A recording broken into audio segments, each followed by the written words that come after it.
So for today's movie review, I'll be reviewing Rampage, the movie based on the obscure arcade game of the same name. The movie is also directed by Brad Peyton, the same guy who directed movies from Journey to the Mysterious Island, along with the 2015 disaster movie San Andreas. This is also the third movie collaboration between director Brad Peyton and actor Dwayne "The Rock" Johnson. And let's talk about Rampage, shall we? Because growing up, I've never played any of the video games, but I was aware of them because of the advertising that was around for Rampage Total Destruction. And as a teenager, I sat there going, man, this is one video game I would like to see adapted to a movie, because, I love giant monsters. But that was more wishful thinking on my part, because knowing the combination of the video game franchise's obscurity and the way Hollywood handled video game adaptations, it was just probably one of those movies that was just never gonna happen. But ever since Pacific Rim and the 2014 Godzilla movie came out, we've been getting a new string of giant monster movies, which I'm happy about. But when Rampage was announced, I was both really happy at the prospect of there being a movie based on Rampage, since one, we have yet another giant monster movie hitting theaters, and second, we have a video game that I always wanted to see adapted into a movie. Now, in terms of how I was confused by this, why was there a Rampage movie being made? Because on one hand, I can understand that maybe the movie was being made to cash in on the recent giant monster movies hitting theaters, but why would Hollywood take an obscure video game like Rampage and adapt it into a movie in this day and age? Because when you look at Hollywood adaptations of video games from the 90s, most of those movies, like Street Fighter and Mortal Kombat, were based on fighting games. Games that had very little story and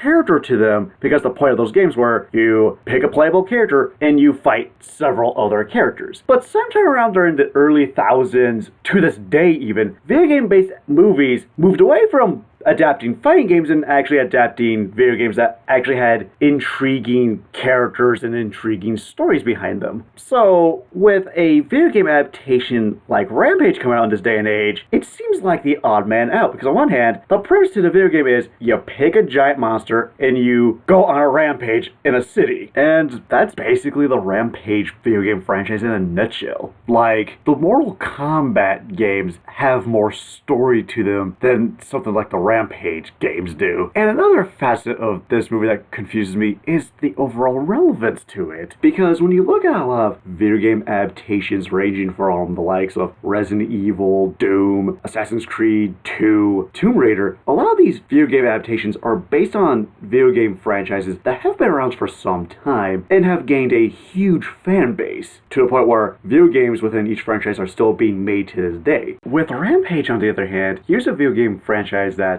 been around since the 80s, that has a relatively small fan base, that hasn't really been relevant since 2006, with their last game being Rampage Total Destruction. Granted, there was an attempt back in 2012 to reboot the franchise by making a new Rampage game for the Xbox in which you had to use the Kinect, but the project ended up getting cancelled. Although I was really surprised when I heard Dave & Buster's made a new Rampage video game for their restaurant, featuring the movie incarnations of George, Ralph, and Lizzie. So it is a complete mystery as to why Rampage is getting a movie adaptation. And when the advertising was shown for the movie, you had two people who went to one of two camps. You had the one group of people who said, this looks nothing like the video game at all, while the other group of people who were like, might not look like the video game, but definitely looks like a good monster movie. Which leads me into my big question. Is Rampage a better video game adaptation or a good old-fashioned monster movie? As per the plot of the movie,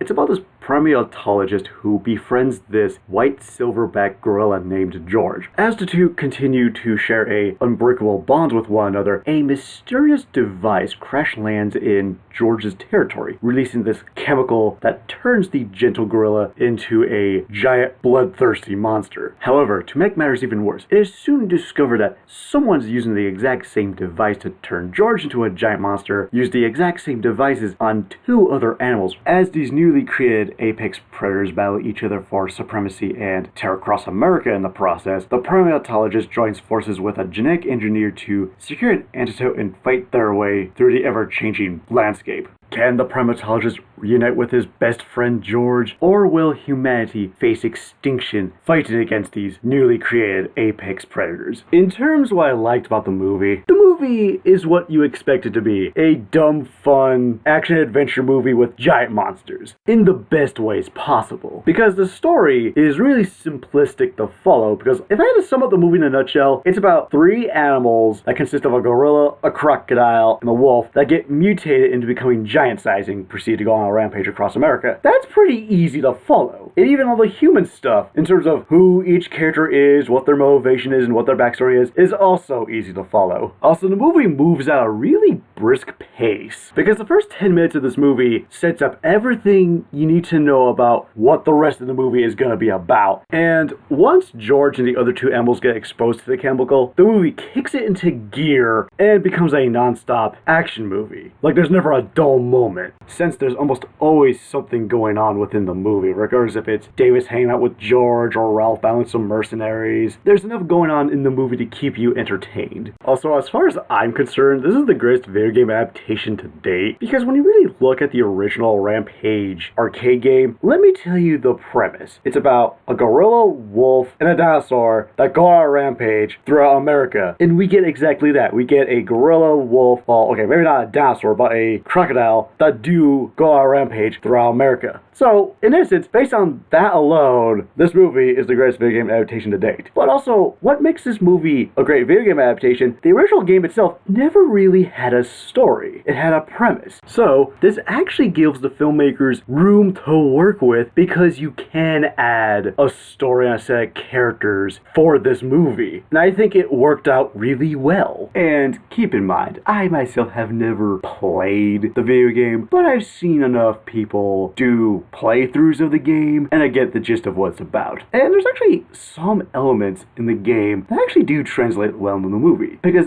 from what footage I've seen from the game, you have the 2 players pick the monsters, and they're not fighting one another while destroying a city. They actually are working in tandem together to destroy a city. And this actually does play into the movie, because at one point the main villain activates this device that attracts George, Ralph, and Lizzie to Chicago, and the 3 of them join forces to destroy Chicago together. So that aspect of the game is there. And by adding this tower plot device, it actually adds common sense to the story, in a sense of why the 3 monsters would work together to destroy a city as opposed to fighting each other. I thought that was a nice detail added to the story. And the movie does take liberties with its source material, but the changes made for the movie make sense. Because as I said earlier, I never actually physically played the video game growing up, but I knew of it, and I was always under the presumption that George, Lizzie, and Ralph were just regular animals that got mutated into giant monsters. But it wasn't until the first trailer came out where people were coming out of the woodwork saying, oh, it's already inaccurate. The 3 monsters don't start out as human. And this threw a curveball, because I never knew that the 3 monsters start out as human, but then drink some soda and become giant monsters. Like, there's actually a group of people out there who wanted to see Dwayne "The Rock" Johnson play the role of George and have him drink soda and become a giant gorilla. And here's the thing. If Rampage was an animated movie, I think you can get away with that idea of having the 3 lead characters be human, drink some soda, then become the giant monsters, because it is animated where you don't need to add real-world logic, but you can add cartoon logic to it. But when it comes to making a live-action movie, you need to make some changes that would make sense in a real-world context. And I think that the direction of having George, Ralph, and Lizzie start off as regular animals but then become giant monsters worked out a lot better for the movie, because I do think that if the movie were to go in the direction of having George, Lizzie, and Ralph start out as human but then become giant monsters, I feel like the overall formula of the movie would be way too derivative of that of a superhero movie, where first third of the movie we get introduced to the human characters, but then at the end of it they drink the soda, then in the middle of the movie they become the monsters and explore their abilities, last third they get into an all-out brawl. That's probably what the movie would have been. Or go into the scenario of having George, Lizzie, and Ralph be human characters that the audience does not get to know and has no emotional connection to them. So I think it was just a smarter move to make George, Lizzie, and Ralph animals that become giant monsters. I also think that the CGI and the green screen in this movie look really fantastic, because when you look at the skin texture, regardless if it's the fur on George or the scales on Lizzie, it looks realistic. And even though I know that the monsters in question are depicted using CGI, the way the CGI and the green screen is used in this movie looks so much more convincing than the CGI and the green screen used in Black Panther. Because as I said in my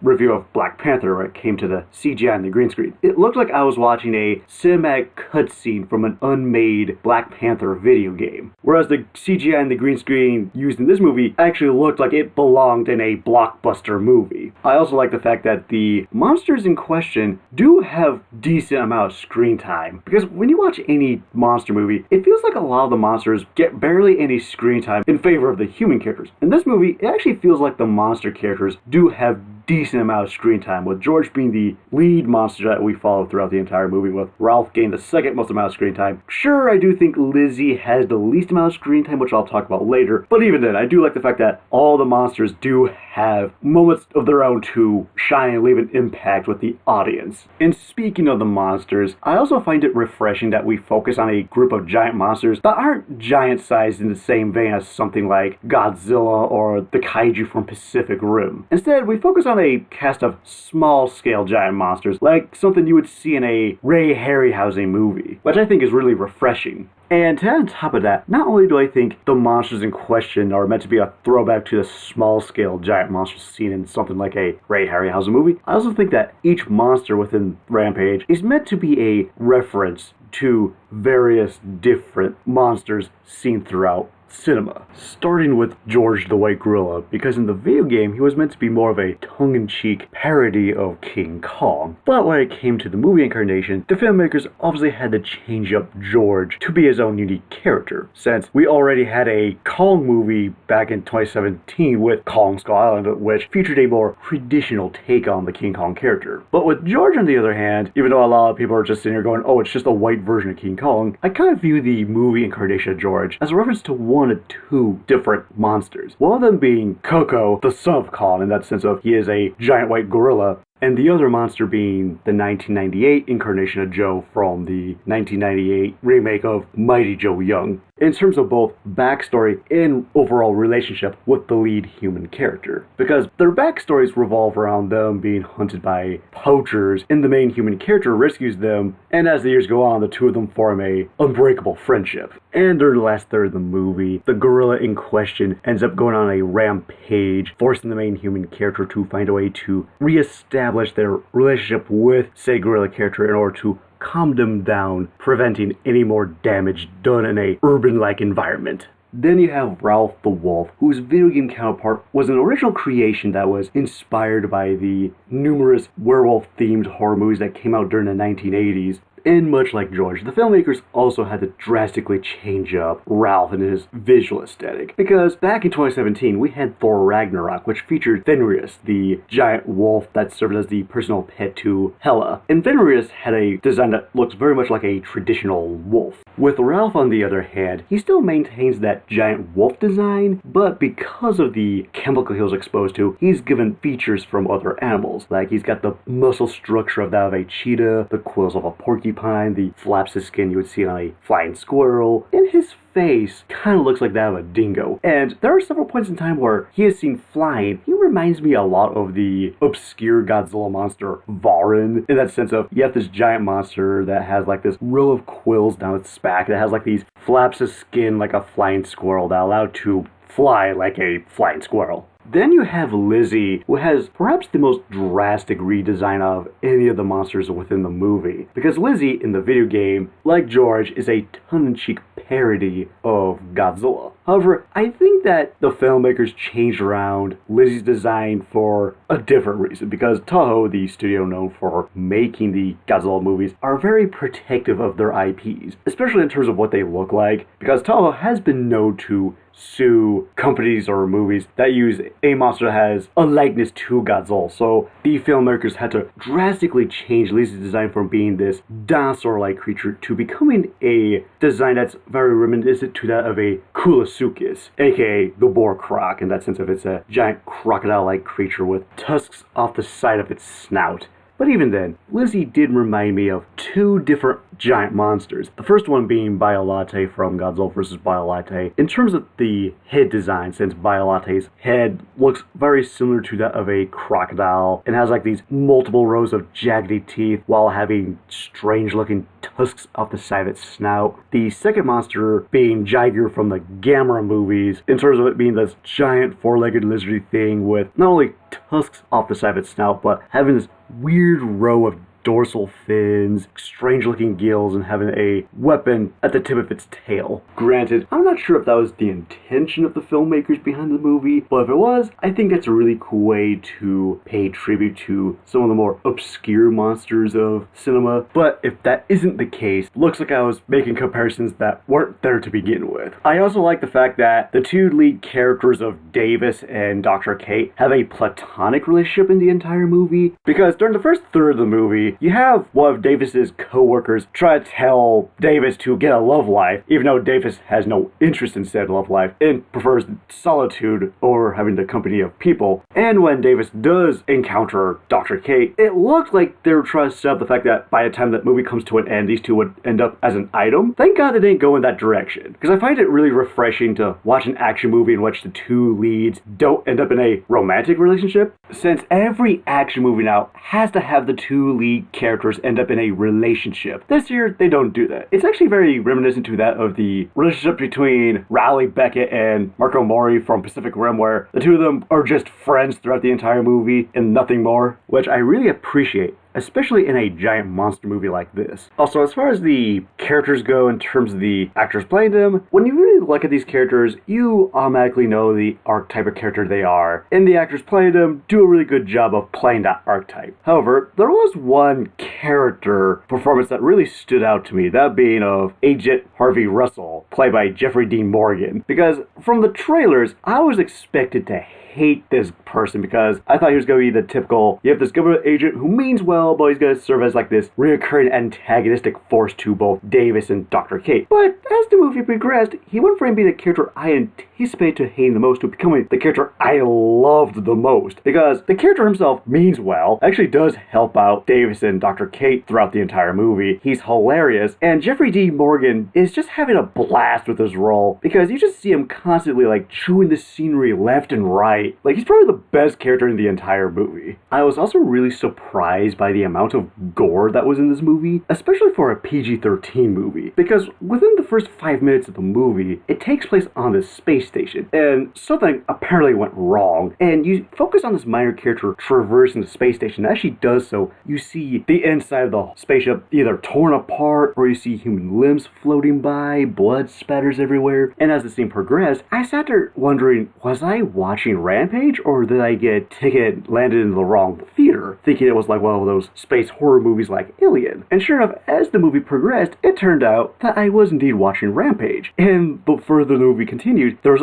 also just a surprising amount of gore revolved around the giant monsters, which I find to be both surprising and refreshing for a PG-13 movie. Before I get into the actual problems of the movie, I do have one nitpick, and it's revolved around George. Because both in and out of the movie, a lot of people claim that George is an albino gorilla. And the thing is, if George is truly an albino gorilla, why does he have light blue eyes? Because I was always told that albino animals always had white skin with like these pinkish red eyes. George, on the other hand, has not pinkish red eye color, but a light blue eye color, which means George is just a white gorilla. Nothing more and nothing less. In terms of what I disliked about the movie, near the beginning of the movie, when we get a good look of what the main villain's office looks like, we see that she has various items, and there's an item that I will not mention here that really should not exist within the confines of this movie, because as it is, the existence of this particular item is really meta, and not in a good way. That really makes me question the overall integrity of the movie in some cases. Like, to get an idea of how odd the placement of this item him is, imagine you're watching the 2018 Tomb Raider reboot, and through a bit of dialogue, Lara Croft reveals that her dad named her after some globe-trotting character that Angelina Jolie played back in 2001, referring to the 2001 Lara Croft Tomb Raider movies. It's kinda like that. Another problem that I had is with the chemical itself that mutates the three animals. Because of the three animals that get mutated in the movie, George is the smallest of the three animals, who's just a regular giant gorilla. Ralph, on the other hand, is slightly bigger than George, but gains these weird abilities like flying and shooting quills, where Lizzie is a football stadium-sized crocodile that's gained all these spikes, frills, club's tail, and tusks. And my question is, why is it that Ralph and Lizzie gain all these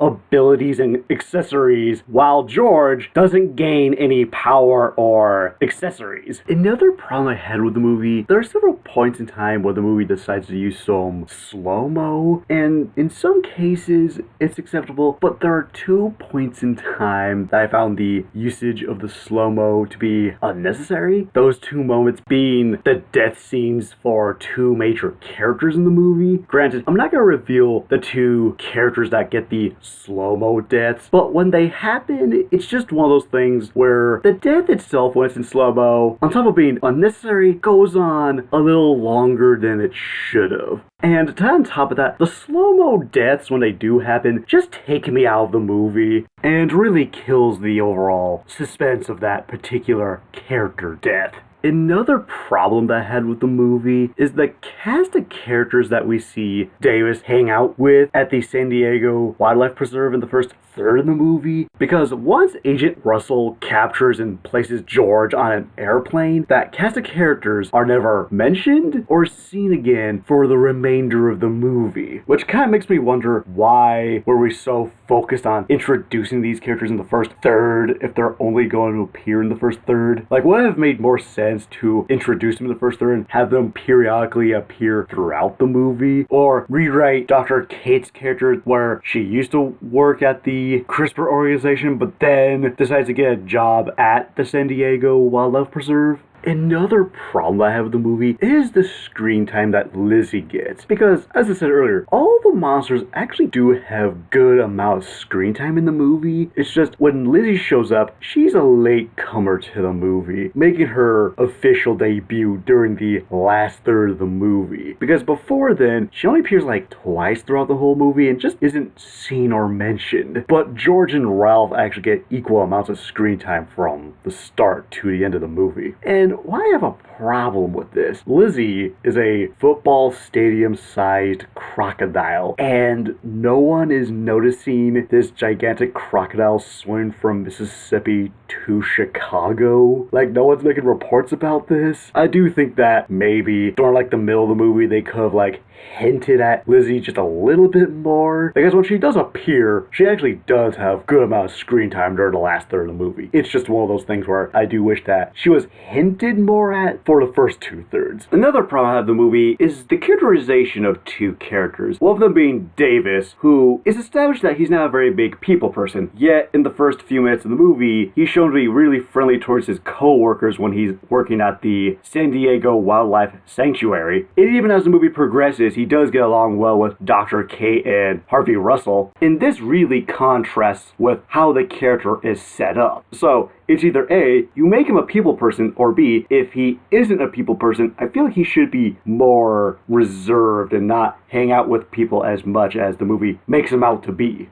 And then you have the villains, and I know a lot of people say that the villains acted like cartoon characters in this, and I do agree for one of those characters, because the lead human villain in this movie, Claire, is really threatening as like this cold-hearted, megalomaniacal villain. Like, I put her in the category of, here's a villain I love to hate. Her brother, on the other hand, is the main point of my criticism, because like everyone else said, he is annoying as all hell. Because I think the actor looked at the material and went, hey, you know what, this movie's based on a really ridiculous video game. I'm going to turn in a really ridiculous performance. But here's the thing, you look at something like Jeffrey D. Morgan's performance, sure, he's chewing the scenery left and right, but he does it in a way that's fun. With Claire's brother, on the other hand, when he chews up the scenery, it's just really annoying as all hell. So, for my final verdict of Rampage, the movie is what you expect it to be. Your average, generic, giant monster movie. But at the same time, I do think Rampage itself is one of the greatest giant monster movies ever made. And I know that sounds really paradoxical, since a few moments ago I just said that the movie itself is just your average giant monster movie. And I'll explain my reasons behind this. Rampage is an average quality giant monster movie, but by reveling in its averageness, it winds up embodying everything you could possibly want from a giant monster movie. The story is straightforward and easy to follow. The movie is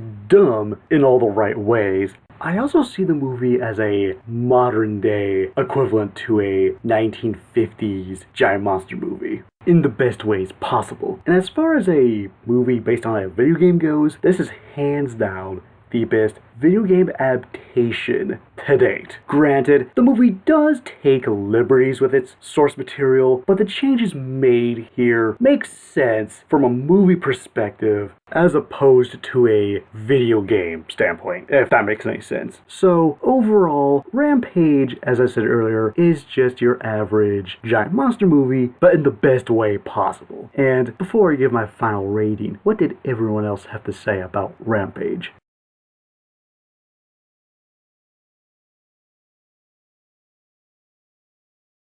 So it looks like the movie got generally mixed reception. I'm not really sure what people were expecting out of this, but it met my expectations. But anywho, for my final rating of Rampage, I give it a 4 out of 5. So, what movie do you find to be paradoxical? And see you later.